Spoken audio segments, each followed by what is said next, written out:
اب دوسری سائڈ پہ ہم لوگ آ جائیں، بے غیرت خواتین لالچی ہوتی ہیں، خود غرض ہوتی ہے، مطلبی ہوتی ہیں، گھمنڈی ہوتی ہے، نارسسسٹ ہوتی ہے. ان کو صرف اپنی تعریف، اپنی ضرورت، اپنا پیسہ، اپنا سب کچھ چاہیے. وہ مردوں کو ٹیز کرتی ہے، مردوں کو پریشان کرتی ہے. میرے ایک استاد ہیں، میں ان کا نام نہیں لوں گا، وہ کہتے ہیں دنیا میں 80% مسئلے عورتوں کے. عورت کا مسئلہ ہے، عورت کی وجہ سے ہے اور عورت کے لیے ہی ہے 80%. ٹھیک ہے نا.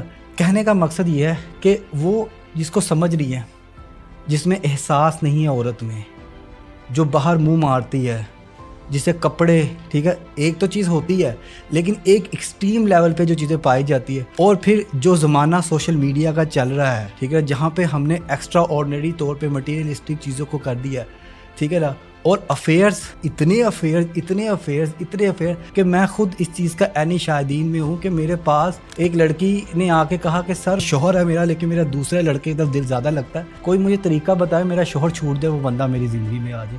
اور میں اس ٹائم پہ سر پکڑ کے بیٹھا ہوں کہ یار یہ کر کیا رہی ہے، مجھ سے کروا کیا رہی.